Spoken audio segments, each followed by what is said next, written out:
बहरहाल इस वक्त हाहाकार मची है भारत में डोनाल्ड ट्रंप के बयान पर। डोनाल्ड ट्रंप टैरिफ को वेपनाइज कर रहे हैं, तो हम देख रहे हैं कि भारत क्रिकेट को या स्पोर्ट्स को वेपनाइज कर रहा है। सेठ साहब, मामला काफ़ी उलझा हुआ यूं है कि एक तरफ एसीसी को लीड कर रहे हैं मोहसिन नकवी साहब, तो आईसीसी को जय शाह लीड कर रहे हैं, यानी भारत और पाकिस्तान यहाँ पर भी एक दूसरे से सींग लड़ा कर बैठे हैं। इंटरेस्टिंग सिचुएशन ये है कि आईसीसी का एक इजलास इस वक्त सिंगापुर में चल रहा है, जहाँ सोर्सेज के मुताबिक मोहसिन नकवी साहब नहीं जा रहे, बट वो वीडियो लिंक के जरिए इसे शायद ज्वाइन करें। But at the same time ACC के हवाले से हम डिस्कस कर चुके हैं कि एशिया कप का जो इजलास है 24 जुलाई को वो ढाका में होने जा रहा है, और इस पर भारत को बमा, श्रीलंका, ओमान और अफगानिस्तान एतराज है कि वो वहां नहीं जा रहे। सो इस सिचुएशन में अब बताएं, चैंपियंस ट्रॉफी वाले एक्सपेरिमेंट को या एक्सपीरियंस को मद्देनजर रखते हुए कि कौन जीतेगा और कौन पसपा होगा? क्रिकेट हार रही है, किसी की जीत हार नहीं होनी, क्रिकेट की हार होनी। हो ये रहा है कि जब से जय शाह आए हैं तो इंडिया बहुत बहुत बड़ा बुली बन गया, और वो सियासत में भी ऐसे ही है जी, बीजेपी वाले और यहाँ भी क्रिकेट के अंदर भी। और अब वो बन गया आईसीसी का चेयरमैन, और आईसीसी के अंदर लोग खड़े होने के लिए तैयार नहीं है उसके खिलाफ, और वो बुली कर रहा है वहाँ। अब उसने ये जो फैसला किया है कि जी हम एसीसी नहीं जाएंगे। क्यों नहीं जाएंगे भाई? आप जब जहां जहां करते थे तो सारे जाते थे ना वहां। अब पाकिस्तान का हक है टू डिटरमिन दिस, तो उन्होंने फैसला किया है कि आप हम बांग्लादेश में करेंगे, तो आप आए ना बांग्लादेश। तो ये Jay Shah is bullying Pakistan and Bangladesh now. पहले तो बांग्लादेश उनके साथ था, अब बांग्लादेश हट गया तो पाकिस्तान में भी जान आ गई है।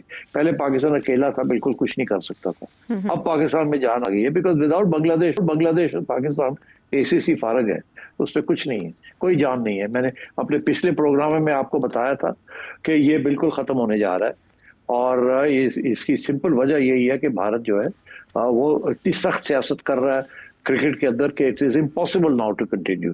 इंग्लैंड के अंदर भी और ऑस्ट्रेलिया के अंदर भी लोगों ने शोर डालना शुरू कर दिया कि आईसीसी को इस बिकम बीसीसीआई, आईसीसी रही नहीं है। तो ये बात चल रही है, और किसी न किसी स्टेज पे बगावत होगी वहां। चलो आज नहीं, कल नहीं, परसों कहीं ना कहीं इश्यू बनेगा और शोर पड़ेगा वहां।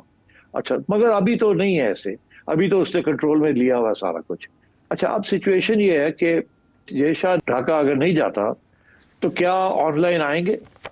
ये ऑप्शन दिया गया है एसीसी की तरफ से, ये ऑप्शन दिया गया। हाँ, एसीसी की तरफ से ये ऑप्शन दिया गया है जी। तो अब बात ये है कि इसी तरीके के साथ मोहसिन नकवी साहब जूम लिंक के जरिए, इंटरनेट के जरिए वो ज्वाइन करेंगे मीटिंग को। मोहसिन नकवी साहब के और भी मसरूफियात हैं except for being chairman PCB.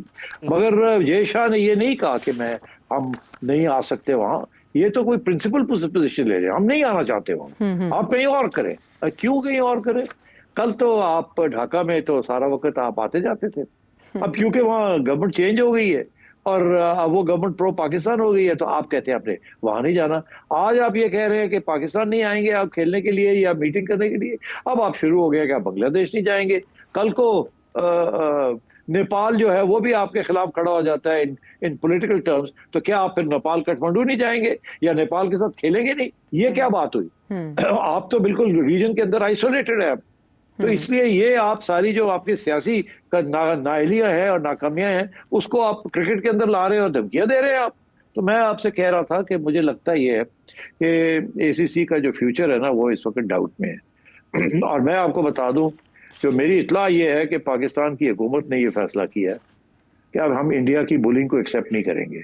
अब हर दफा इंडिया की हर बात मानने पे हम नहीं मानेंगे, तो तबाही होती है तो हो, जिम्मेदारी फिर इन्हीं की है, और हम नहीं, वी विल नॉट बेंड। इसीलिए मेरा ख्याल है कि आप देखिएगा कि पाकिस्तान की तरफ से भी हार्ड लाइन आएगी। तो अब ये फैसला करना पड़ेगा बाकी मुल्कों को कि क्या वो इंडिया के खिलाफ खड़े होंगे या नहीं खड़े होंगे, और अगर नहीं होंगे तो फिर देखेंगे क्रिकेट जो है वो तबाह होगी। मैं आपको बता दूं, ये आईसीसी के भी जो इवेंट्स है ना, अगर उसमें पाकिस्तान नहीं खेलता और इंडिया पाकिस्तान के मैच नहीं होता तो वो भी आधे रह जाते हैं, उसके अंदर से भी चाम जो है सारा खत्म हो जाता है और वो भी फेल हो जाएंगे। तो इसलिए आई थिंक आईसीसी को खड़ा होना चाहिए, उनको टैकल करना चाहिए इस इश्यू को। बहुत मजाक हो गया है, नहीं तो ये सारी क्रिकेट खराब होने जा रही है, आईसीसी भी खराब होने जा रही है और एसीसी भी खराब होने जा रही है। लेकिन सेठी साहब, एक दफ़ा पहले जब ये एशियन क्रिकेट काउंसिल का मामला ज़ेर गौर आया था, ज़ेर बहस आया था, तो आपने ये सजेस्ट किया था कि श्रीलंका जाके हुकाम से बात करनी चाहिए, उनके बोर्ड के जो हेड हैं उनकी पोजीशन को चैलेंज किया जाना चाहिए, उनके मौक़िफ़ को। अब भारतीय मीडिया जो रिपोर्ट कर रहा है वो कह रहा है कि सिर्फ श्रीलंका नहीं, ओमान और अफगानिस्तान भी हमारे साथ हैं। तो वो आपने जिस लॉबिंग का कहा था, एफर्ट्स का कहा था, वो क्यों नहीं की गई बैक एंड पे? देखिए, मैंने ये भी कहा था, सिर्फ श्रीलंका की बात नहीं की थी, मैंने ओमान का भी जिक्र किया था। मैंने आपसे कहा था कि ओमान तो काफी अरसे तक हमेशा से ही इंडिया का साथ देता है, और वहाँ जो उनका क्रिकेट बोर्ड का जो हेड है वो एक गुजराती है, और वो बंदा तो बड़ा अच्छा है, मगर वो टोटली जय शाह के साथ है और हमेशा भी इंडिया के साथ होते हैं। तो मैंने कहा था कि आपको थोड़ी बहुत लॉबिंग करके इनको अलग करना पड़ेगा इनसे, जय शाह से और इंडिया से। और अफगानिस्तान का तो सिलसिला बड़ा आसान है, इतना मुश्किल भी नहीं है। अफगानिस्तान को इंडिया गेम्स खेलता है, पैसे मिलते हैं अफगानिस्तान को फ्रॉम इंडिया। आप भी अफगानिस्तान को सीधा कर सकते हैं। मैंने अफगानिस्तान पर बड़े अच्छे तल्लुकात बनाए थे, उनकी काफी हेल्प भी की थी जब मैं चेयरमैन था, और वो उन्होंने तस्लीम भी ये किया था। मगर उनकी मजबूरी ये है कि वो उनके पास कोई पैसा नहीं है खेलने के लिए। उनकी अपनी गवर्नमेंट उनको मतलब छोटा मोटा सपोर्ट करती है, but they are not really interested. उनकी क्रिकेट टीम बेचारी, वो तो आना जाना ही रहना, उनका खाना पीना ही इंडिया में है, दिल्ली में है, एंड एल्सवेयर। तो वो तो बिल्कुल डिपेंडेंट है कंप्लीटली ऑन इंडिया, बीसीसीआई। तो अगर पाकिस्तान थोड़ी हलचल करे तो अफगानिस्तान को दूर कर सकता है, मगर उसके लिए पाकिस्तान को काबुल में भी बात करनी पड़ेगी। काबुल से एक इशारा हो कि अफगानिस्तान क्रिकेट टीम को सीधे हो जाएंगे, सीधे पाकिस्तान के साथ आ जाए। तो ये भी वही मसला है, पाकिस्तान को अपने तल्लुकात जो हैं, they have to improve their relations with the Afghan government, and now that they have good relations with Bangladesh, उन्होंने देख ही लिया कि आपके साथ आ गए ऑन क्रिकेट ऑल्सो। तो ये अफगानिस्तान को न्यूट्रलाइज करना इज नॉट डिफिकल्ट। ओमान में भी मोर डिफिकल्ट, बिकॉज हमारे कोई खास ओमान के साथ लेना देना नहीं है, और वो बंदा भी जो है एक्स इंडियन ही है, तो वो तो रहेंगे उनके साथ, but he is a small member, उनके पास कोई खास अहमियत नहीं है, उनकी वोट है मगर अहमियत नहीं है। अफगानिस्तान को तोड़ना चाहिए आपको, और वो तोड़ भी सकते हैं आप।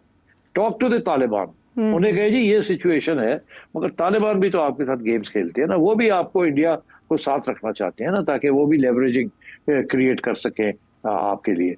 तो ये सियासत चल रही है जिसका सारा असर अब क्रिकेट के ऊपर पड़ रहा है। सेठी साहब के एनालिसिस के मुताबिक सूनर और लेटर ये भारतीय बालादस्ती जो बिग थ्री जैसी बालादस्ती है, ये अपने अंजाम से ज़रूर दो चार होगी, ये बुत पाश पाश ज़रूर होगा, लेकिन तब तक क्रिकेट दाव पर लगी रहेगी। तो आपने पजल सॉल्व कर दिया, क्योंकि हम जानना चाह रहे थे कि चाहते क्या हैं। अब आप कह रहे हैं कि अमेरिका को लग रहा है कि इंडिया गेम खेल रहा है, बट इंडिया को भी अब यही लग रहा है कि ट्रंप भी उनके साथ गेम खेल रहे हैं, इस तरह के बयानात देकर। बट नरेंद्र मोदी जी हमें चैलेंज करते दिखाई नहीं दे रहे इन बयानात को। क्या इंडिया आउट ऑफ ऑप्शंस हो चुका है इस वक्त, आउट ऑफ कार्ड्स हो चुका है? आप सही कह रही हैं, इंडिया इस वक्त कोई ऑप्शंस नहीं कर रहा, कोई तस्लीम नहीं कर रहा कुछ भी। मगर इंडिया के अंदर आवाजें खड़ी हो गई कि भाई हम कहाँ हैं, किस ब्लॉक का हिस्सा है, क्या नॉन अलाइंड रह भी सकते हैं कि नहीं, नरेंद्र मोदी बोलता क्यों नहीं है, और डोनाल्ड ट्रंप तो हर रोज बोलता है, नरेंद्र मोदी क्यों नहीं बोलता। इसने तो बड़े लंबे चौड़े हमें तारे दिखाए थे कि जी मेरी अमेरिका के साथ जबरदस्त तल्लुकात है, मुझे बड़ी प्यार होता है, वो जपिया शपिया डालता रहा उसको, एंड सो ऑन। तो वो तो सारा जिंदगी बढ़ गया। तो ये आई थिंक नरेंद्र मोदी के ऊपर जो प्रेशर है, इस 3 किस्म के प्रेशर। पहले failed foreign policy regarding America and the west and China. Second, failed foreign policy vis-a-vis Pakistan and SAARC. Right. And third,